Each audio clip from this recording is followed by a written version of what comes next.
Bonjour à tous, heureux de vous retrouver ce matin pour notre culte sur la chaîne YouTube.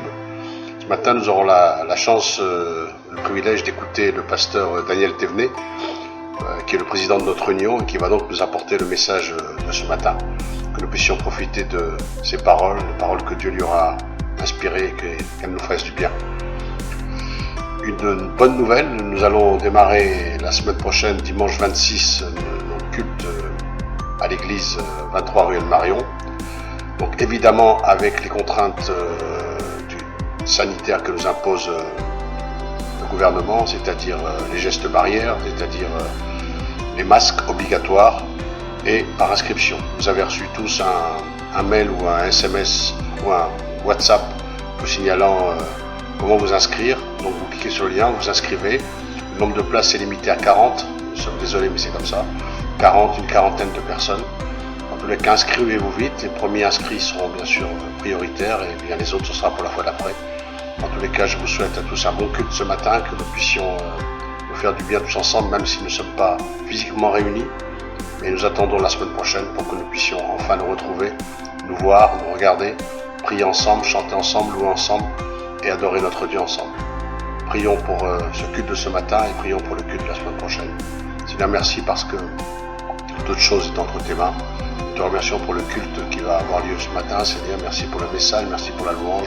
Merci Seigneur pour la prédication du pasteur Thévenet. Et Seigneur, que tu puisses nous parler à travers lui. Seigneur, je te prie pour la semaine prochaine, le dimanche 26, afin que nous puissions recommencer nos cultes, Seigneur, même avec certaines contraintes, mais en tous les cas que nous puissions avoir la joie de nous retrouver dans notre église et ensemble te louer et t'adorer. Seigneur, nous te bénissons pour ta grâce, nous te bénissons parce que tu es à nos côtés, nous te bénissons parce que tu nous soutiens, nous te bénissons parce que tu es un Dieu fidèle. Seigneur, que ta parole nous fasse du bien ce matin, que la louange nous fasse du bien ce matin, et surtout que nous puissions nous honorer ton cœur de papa, honorer ton cœur de papa et te rendre une partie de ce que tu nous donnes. Sois béni Seigneur. Amen.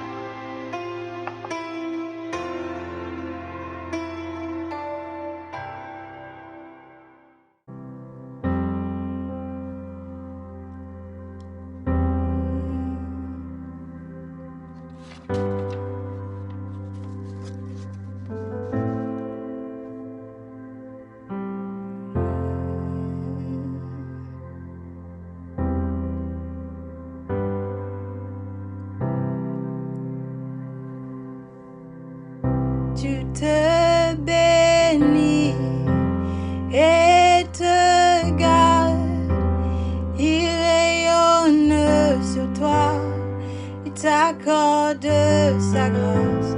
Ton Dieu se tourne vers toi, te donne paix.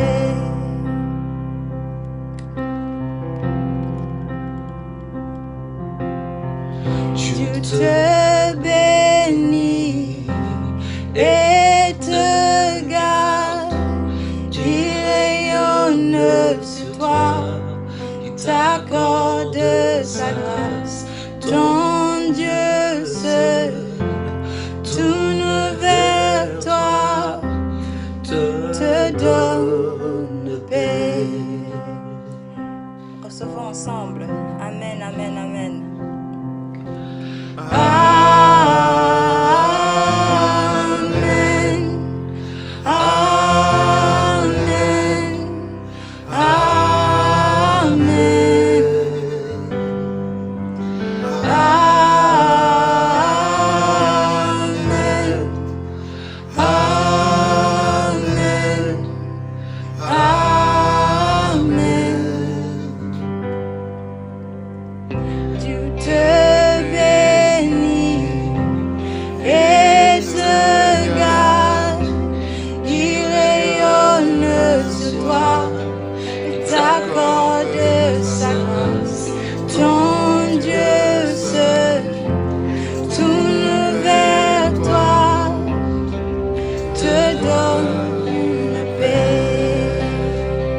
Te donne la paix.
générations, sur ta famille et tes enfants et les enfants de leurs enfants.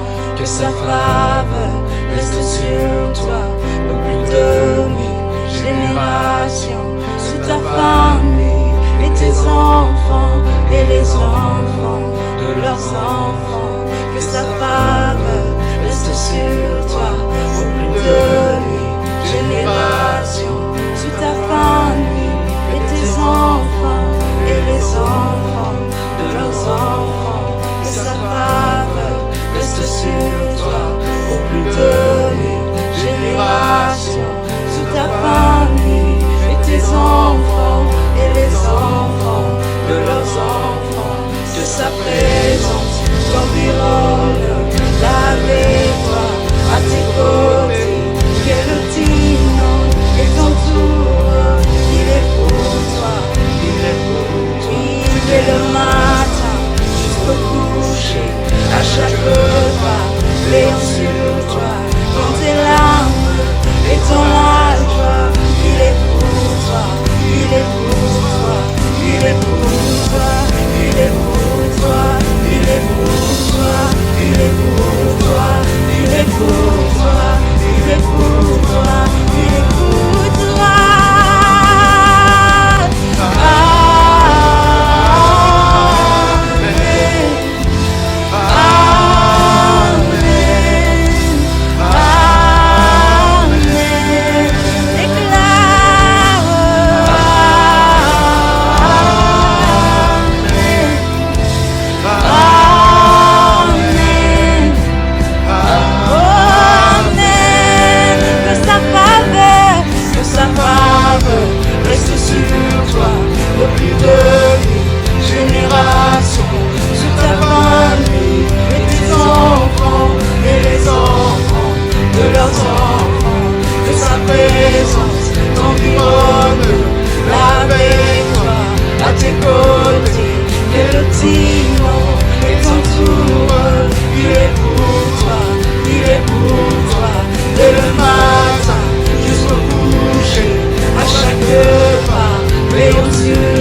tu es bon, bon, oh, oui, tu es bon, bon, oh, oui, tu es bon, bon, oh,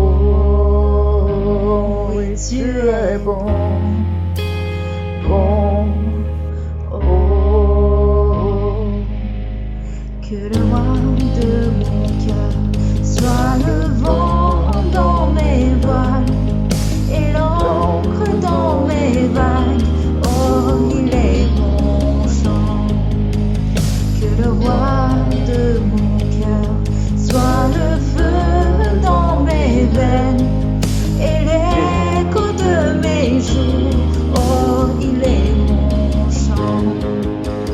Que le roi de mon cœur soit le vent dans mes voiles et l'encre dans mes vagues. Oh, il est mon chant. Que le roi de mon cœur soit le feu dans mes veines et l'écho de mes jours. Oh, il est mon chant, car tu es bon, bon, oh, oui, tu es bon, bon, oh, oui, tu es bon, bon, oh, oui, tu es bon, bon, oh.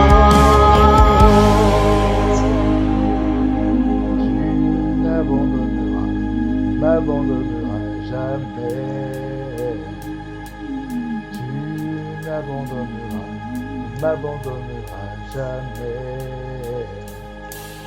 Tu m'abandonneras jamais. Tu m'abandonneras jamais. Tu m'abandonneras jamais. Tu m'abandonneras jamais. Tu m'abandonneras jamais. Non, non. Tu m'abandonneras jamais. Tu m'abandonneras jamais. Tu es bon, bon. Oh, oui, tu es bon, bon, oh, oui, tu es bon, bon, oh, oui, tu es bon, bon, oh, oui. Tu m'abandonneras jamais. Tu m'abandonneras jamais. Oh, tu m'abandonneras jamais. Tu m'abandonneras jamais.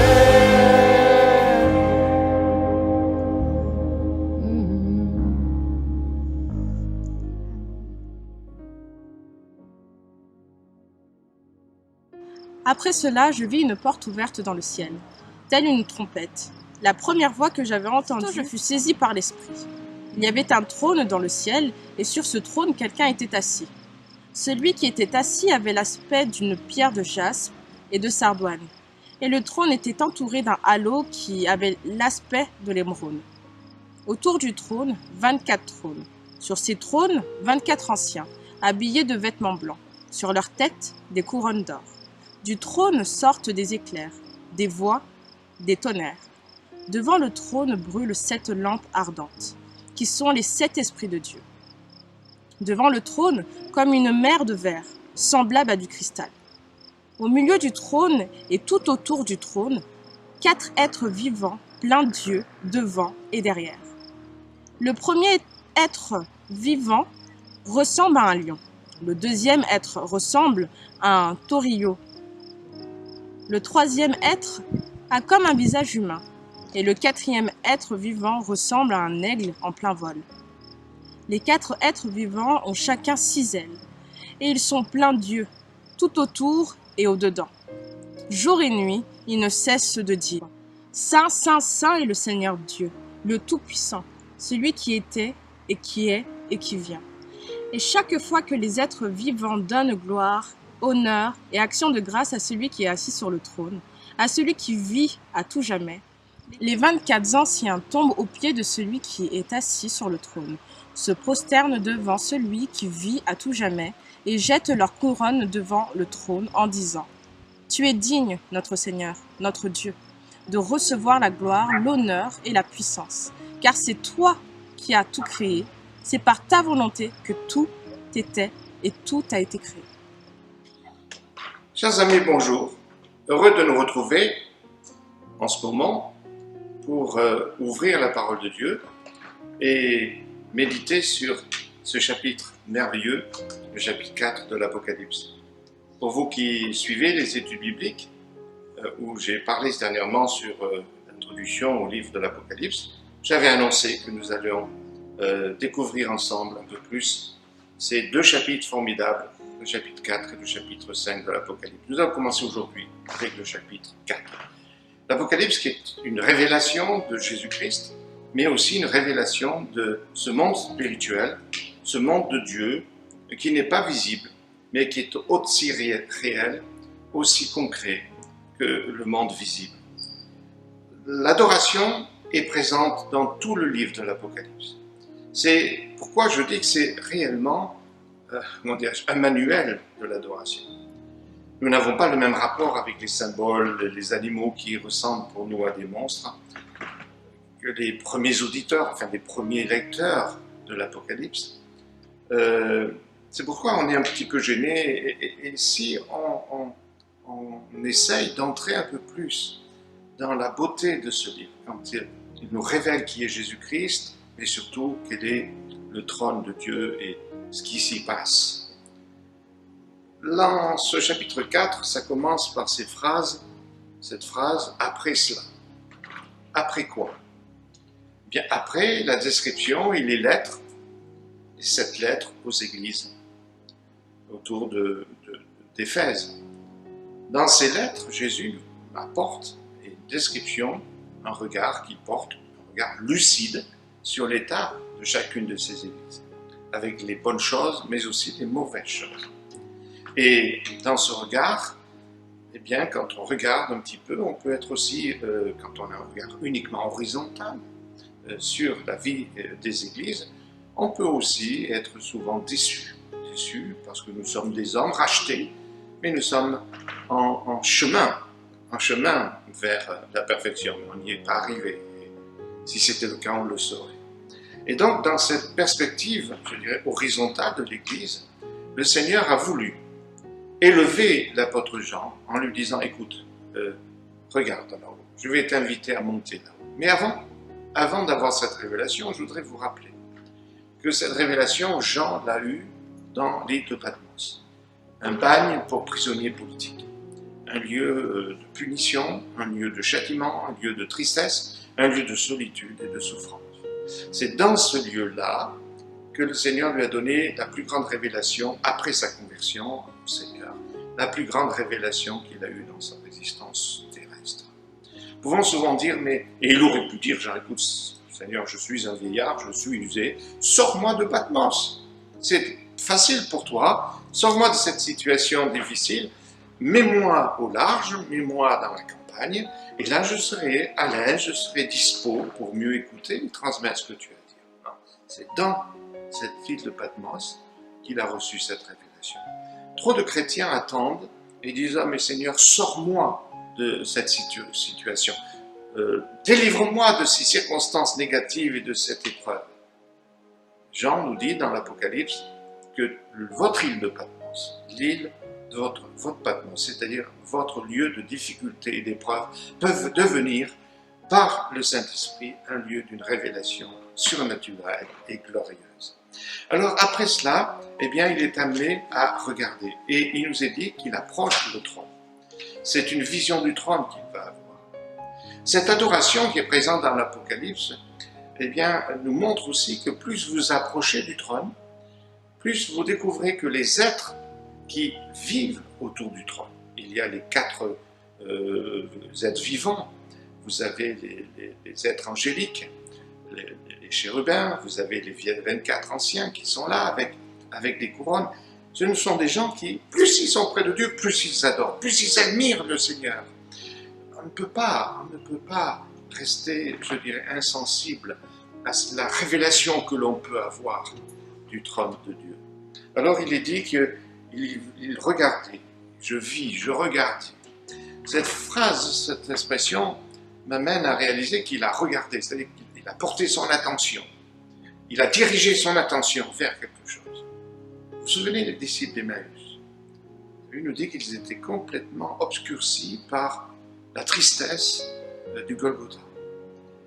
Et ont perdu tout espoir et se sont laissés abandonner au désespoir et à la tristesse. Et alors que Jésus marchait avec eux, il était là.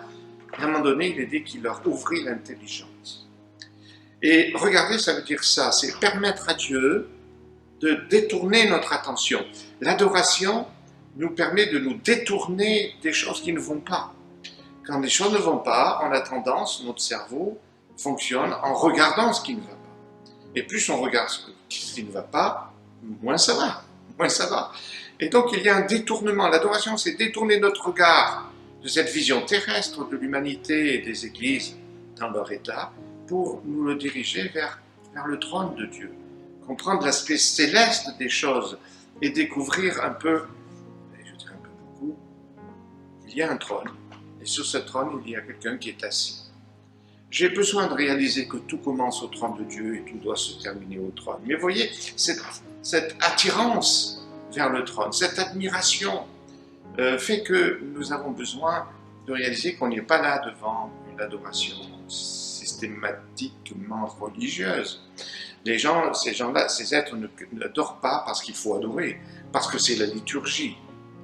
Quand il nous est dit que ces êtres qui regardent Dieu, ils crient Saint, Saint, Saint est le Seigneur, certains rabbins ont compris qu'il s'agit de, comme si ces êtres vivants qui approchent Dieu, regardent Dieu, ils découvrent quelque chose en Dieu de tellement unique, de tellement extraordinaire, qu'ils se mettent à adorer et à crier Saint. Ils n'arrêtent pas, Ce qui veut dire que la sainteté, nous avons une vision très négative de la sainteté. On a sur cette terre, on croit que la sainteté, c'est être libéré du péché. Et là, Dieu n'a pas besoin d'être libéré du péché. La sainteté, c'est autre chose, c'est découvrir l'infini en Dieu. Quelque chose qui va nous permettre de découvrir quelque chose de nouveau. Et ces êtres vivants, ils passent l'éternité à découvrir quelque chose de nouveau à Dieu. On ne s'ennuiera pas au ciel. Si vous croyez qu'on va s'ennuyer, n'ayez pas peur. Nous allons passer l'éternité à rejoindre ces êtres vivants et découvrir la grandeur et l'immensité. Chaque fois que nous découvrons quelque chose, que nous laissons le Saint-Esprit nous faire découvrir dans sa parole, quelque chose que nous n'avons pas compris avant du Seigneur et qui nous éblouit, cela nous conduit à avoir un cœur rempli d'adoration. Et cela nous purifie. Et cela nous amène à réaliser la grandeur et la beauté du trône de Dieu. Il est assis. Il est assis. Il n'y a pas dans Dieu d'inquiétude. Et quand il regarde, eh bien, il a dit, voici une porte ouverte. Elle n'est pas fermée, cette porte. Elle est ouverte. La révélation est possible. Il ne s'agit pas pour nous de parcourir un chemin d'initiation un peu bizarre et bizarroïde, non. Il s'agit de découvrir les possibilités qu'il y a d'accéder à Dieu. La porte est ouverte. C'est Christ qui l'a ouvert, la porte. Dieu est là et nous invite. Le Nouveau Testament dit que nous nous approchons librement du trône de Dieu, de voir les possibilités. Mais on regarde que Dieu porte sur nous aussi. L'auteur de l'Épître aux Hébreux, chapitre 2, verset 9, dit « Nous le contemplons, ce Jésus, couronné de gloire. » Alors qu'est-ce que nous regardons? Qu'est-ce que nous contemplons? Nous pouvons facilement aussi, comme Jésus le disait, contempler la poutre. Non, la paille qui est dans l'œil de notre voisin, sans voir la poutre qui est chez nous. Nous pouvons contempler les choses qui ne vont pas, être obsédés par les choses qui ne vont pas, chez les autres comme chez nous, dans l'adoration. Nous détournons notre regard pour le tourner vers le trône de Dieu. Et là, il y a quelque chose qui change. Il y a une purification. Et il y a cet appel, monte ici, monte, je vais te faire voir les choses d'en haut. Au lieu de rester prisonnier de l'horizontalité, je vais te voir les choses comme moi je les vois. Tous ceux qui prennent l'avion le savent, hein. Plus on monte là-haut, plus les voitures diminuent, les villes diminuent, et plus on monte haut, plus les choses sont petites, il y a une relativité. Mais là, ce n'est pas simplement cela, c'est découvrir au fur et à mesure qu'on monte vers Dieu, qu'on laisse le Saint-Esprit nous faire vivre ces moments, bien nous voyons les choses différemment, on les voit comme Dieu les voit. Et là, il entend une voix qui est comme le son d'une trompette. Vous savez, quand Dieu parle, c'est clair, aussi clair, limpide, que le son d'une trompette. Il n'y a pas de gris, il n'y a pas de peut-être que, c'est un son distinct et clair. Dieu parle clairement, quand c'est lui qui parle. Il n'y a pas de confusion, il n'y a pas de mélange. Et là, il est attiré par cette vision sublime, et immédiatement il était dans l'esprit. Cette expression « être dans l'esprit » est unique. Nous savons, nous parlons souvent, nous, pentecôtistes ou charismatiques, d'être baptisés dans le Saint-Esprit, c'est-à-dire de recevoir cette plénitude de l'Esprit en nous. Mais là, c'est une expérience un peu unique, c'est lui qui vient dans l'Esprit, ce n'est pas l'Esprit qui vient nous inonder, c'est lui qui vient dans l'Esprit. Ce sont des expériences qui sont glorieuses, adorées, réellement, comme il nous est promis, adorer en esprit et en vérité. Là, il voit le trône. Sur la terre, dans le trône c'est l'empereur romain, Domitien, un fanatique. C'est lui qui a poussé à l'extrême l'adoration du culte de l'empereur. Et il persécute les chrétiens, pas simplement parce que c'est une autre religion, mais tout simplement parce que les chrétiens prêchaient Jésus, le roi des rois, et le royaume de Dieu. Rome ne pouvait surtout pas accepter une compétition d'un royaume différent. Donc Dieu veut montrer, le Seigneur veut montrer à Jean, ce n'est pas l'empereur qui domine. Au-dessus de toutes les dignités sur cette terre, de toutes les autorités, il y a un trône. Et ce trône doit attirer notre attention. Les frères et mes sœurs, Dieu sait très bien ce qu'il fait. Et c'est lui qui a le dernier mot. Et j'ai besoin de savoir cela. Et que sur ce trône, il y a quelqu'un qui est assis. Il n'est pas inquiet, il ne se ronge pas les ongles. Il ne fait pas les 100 pas en disant, voilà, la situation d'un tel, je ne l'ai pas prévu, je ne sais pas ce qu'il faut faire. Il ne réunit pas les anges les plus puissants pour leur dire, aidez-moi à trouver une solution. Non, il est assis, il ne s'inquiète pas. Il a tout pouvoir. Voilà, Dieu travaille dans le repos. Tout a déjà été accompli, tout a été fait en Jésus-Christ. Mais au-delà de cela, parce que là nous sommes transportés à l'origine de l'univers, l'adoration nous ramène, comme je l'ai dit, au climat qui est vécu dans la Trinité. Le Père, le Fils et le Saint-Esprit s'adorent de toute éternité. Et quand le Seigneur nous invite à l'adoration, il nous donne une promotion. Il veut nous faire goûter de ce qu'ils vivent constamment. Je ne sais pas si nous réalisons qu'adorer, ce n'est pas un acte d'une religion. Ce n'est pas une idole qui nous demande de nous prosterner bêtement. C'est un Dieu qui nous a créés à son image pour nous rendre capables de le rejoindre dans l'atmosphère qui est vécue dans le ciel. Nous avons besoin de réaliser, chers amis, réalisons que adorer, ce n'est pas seulement chanter le dimanche matin, ce n'est pas simplement écouter et être, mais c'est se laisser imprégner par le Saint-Esprit de cette atmosphère d'amour et d'admiration complètement à 100% que vive l'éternité, la Trinité. Dieu le Père, Dieu le Fils et Dieu le Saint-Esprit acceptent mon adoration. Et il m'invite, monte ici, il m'invite à vivre. Le Père, le Fils et l'Esprit, la Sainte Trinité m'invite à vivre, de goûter un petit peu sur la terre de ce qu'ils vivent. Alors il y a l'arc-en-ciel, cet arc-en-ciel qui est le signe de l'alliance que Dieu a fait avec les hommes. Il a déposé son arc, c'est-à-dire qu'il ne veut plus user de violence envers l'humanité, mais en Jésus-Christ nous amener à être réconciliés avec lui. Nous sommes là en présence de l'alliance. c'est-à-dire qu'il accepte, il a accepté Jésus, son œuvre sur la croix. Il accepte que nous soyons invités auprès de lui. Et là, il y a ces 24 trônes. C'est des trônes, c'est des lieux d'autorité qui nous parlent du royaume. Et ce sont des êtres aussi qui ont une couronne d'or et qui sont assis aussi confortablement. Alors pourquoi 24? La plupart des théologiens pensent qu'il s'agit des 12, du symbole des 12 patriarches, donc de la nation d'Israël, avant la venue de Jésus, et des 12 apôtres. C'est le peuple de Dieu réuni en Jésus-Christ. Nous sommes là, nous dit Paul dans Éphésiens, nous sommes assis dans les lieux célestes en Jésus-Christ. Et spirituellement, nous sommes représentés, nous sommes déjà auprès de Dieu sur son trône. C'est ce qu'il dit. Nous sommes appelés à vivre pleinement ce lieu d'autorité en tant que chrétiens. Qu'est-ce que nous faisons de cette autorité que le Seigneur nous a donnée sur le mal, sur le péché, mais autorité pour vivre, autorité pour chasser les démons, mais aussi prier pour les malades, pour annoncer le royaume de Dieu, être assis. Ces 24 sont assis. Vous savez, quand vous êtes assis, c'est que vous êtes à l'aise. Ce n'est pas difficile de s'asseoir en communion avec ceux que l'on aime. Ils sont assis dans la présence de Dieu. Nous avons besoin d'être à l'aise dans la présence de Dieu, mais aussi à l'aise dans l'autorité que le Seigneur nous a donnée, dans la fonction qu'il nous a donnée. Il veut qu'on travaille aussi dans la paix. Et ces êtres chantent des cantiques, et ils sont revêtus de vêtements blancs. Et nous le savons aussi, le vêtement blanc, c'est la justice que Christ nous a donnée. Ce n'est pas notre vêtement à nous que nous avons blanchi. Il n'a pas été blanchi dans les lessives de chaque religion chrétienne qui dit « moi je ne lave plus blanc ». Non, c'est l'agneau. C'est Jésus qui nous a blanchis. C'est dans sa justice que nous sommes acceptés. Et là, dans cette expérience d'amour, ils ont sur leur tête des couronnes d'or. D'or parce que c'est durable.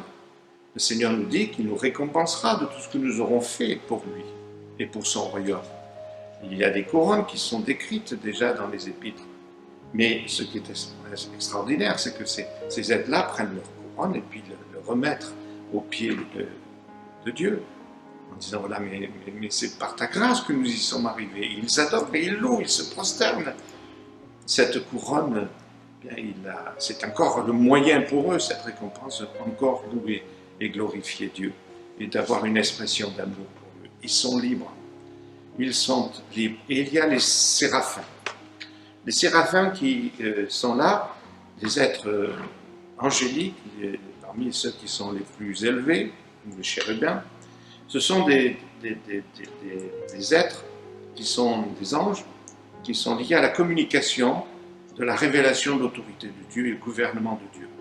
Ils savent. Et ces êtres-là se disent l'un à l'autre. Saint, Saint, Saint est Dieu, l'un à l'autre. Ils découvrent des merveilles de Dieu. Certains quand ils lisent, je pense surtout sur certains Juifs, quand ils comprennent cela, quand ils lisent cela, ils voient des êtres qui adorent Dieu, qui regardent, qui découvrent quelque chose en Dieu qu'ils n'ont pas découvert encore.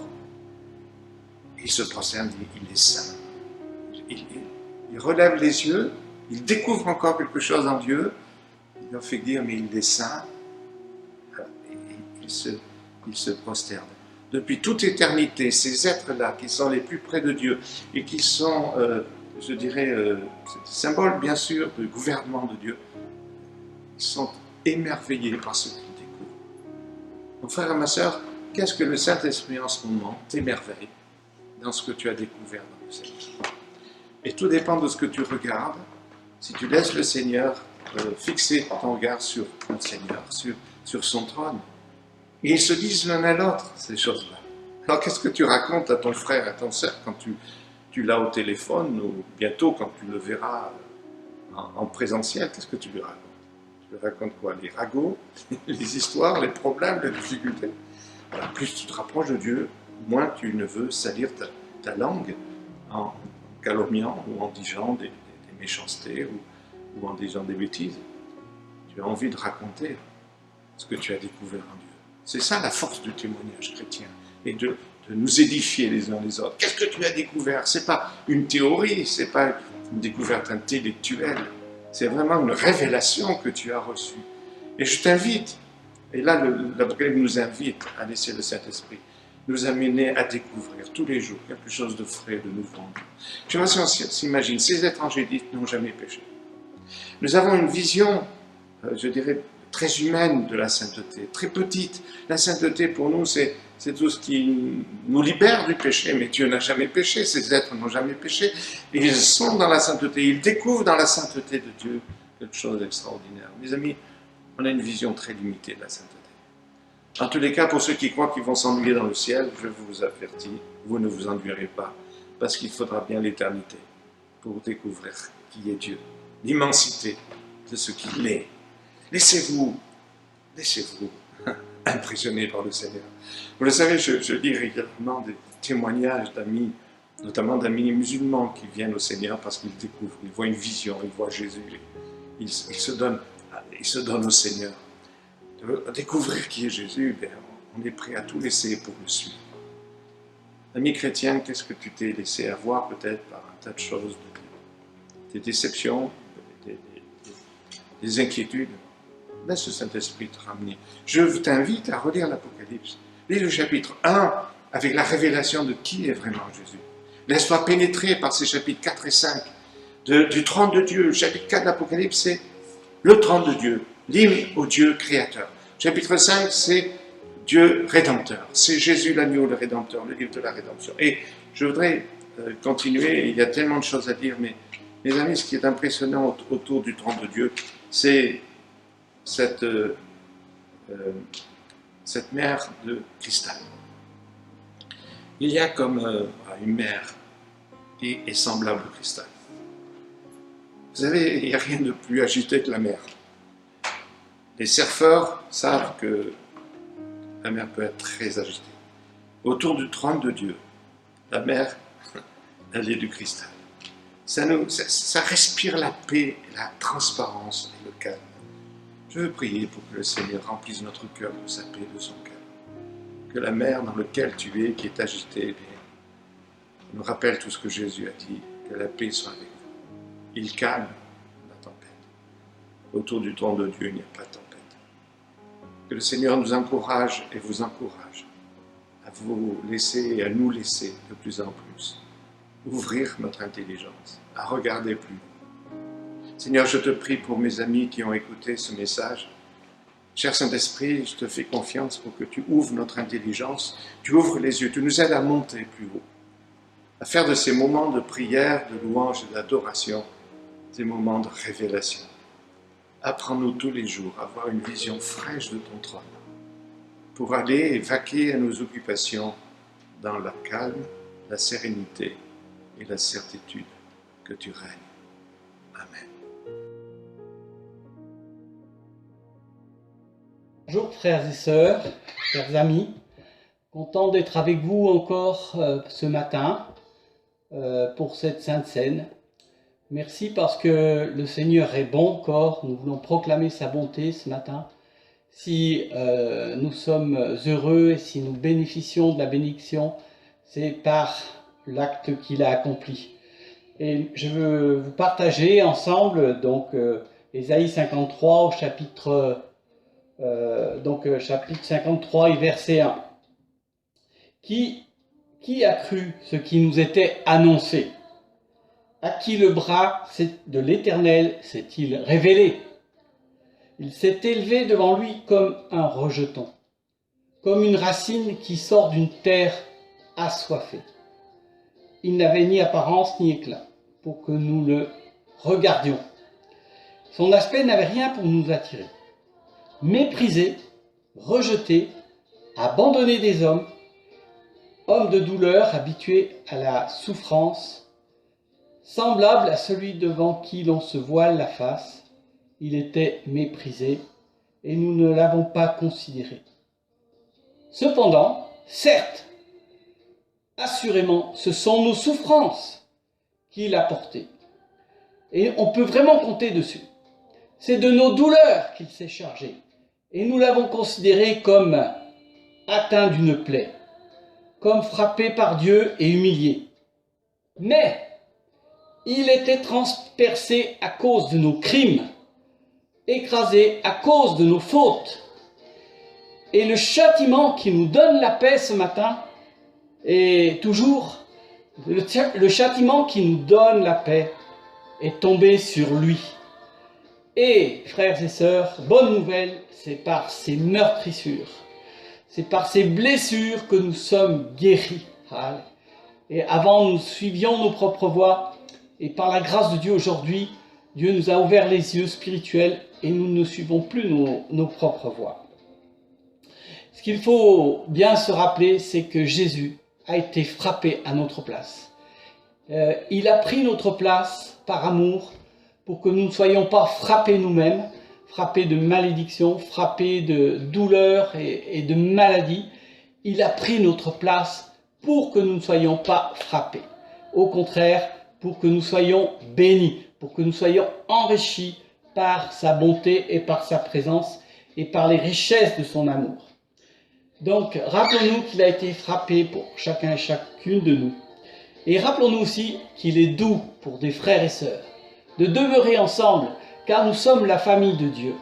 Et ensemble, quand nous prenons le pain et le vin, qui sont vraiment des symboles d'amour, et d'amour de communion avec le Christ, avec Jésus, avec le Père et le Saint-Esprit, mais aussi communion entre nous, frères et sœurs, bien-aimés, entre nous, chers amis, que nous sommes devenus amis en Jésus-Christ. Et il est doux de demeurer ensemble dans l'unité, dans la prière, dans l'intercession. Nous croyons à l'amour de Christ et nous croyons que son amour se répand au milieu de nous au travers de ces éléments, le pain et le vin. Donc je prends ces éléments et rappelons-nous que Christ a été brisé pour que nous soyons nous reconstruits. Le Seigneur nous reconstruit dans son amour et nous retrouvons la position que nous avons, que Adam et Ève avaient autrefois alors qu'ils n'avaient pas péché. Tous les deux, ils n'avaient pas péché, ils étaient dans la présence de Dieu. Et merci Seigneur pour ce pain qui représente la vie de l'arbre de vie que tu es.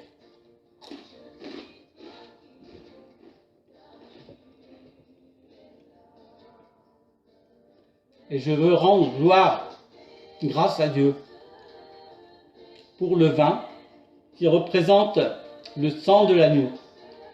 L'agneau Jésus-Christ est mort pour nous, il a versé son sang, il a donné son sang, il a accepté le sacrifice de mourir à notre place et ce sang crie non pour notre condamnation, mais il crie pour notre restauration, pour la restauration de ses enfants bien-aimés. Et le sang de Jésus-Christ crie victoire ce matin, crie victoire.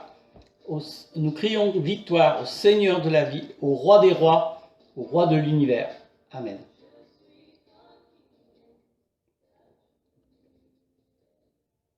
Voilà, frères et sœurs bien-aimés, je vous souhaite un très bon dimanche et je vous dis à très bientôt au culte ensemble.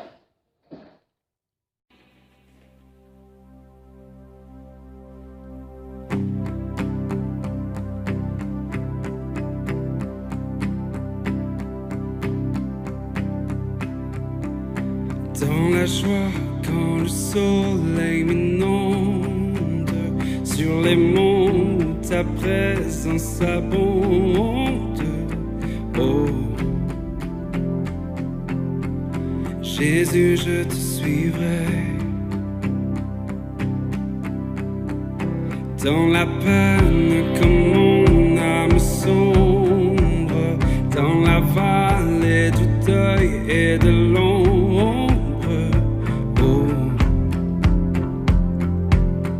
Jésus, je te suivrai, car tu es mort pour moi. Je vivrai pour toi. Tu t'es offert sans rien garder. Tu as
mon Dieu. Oh, Jésus, je te suivrai.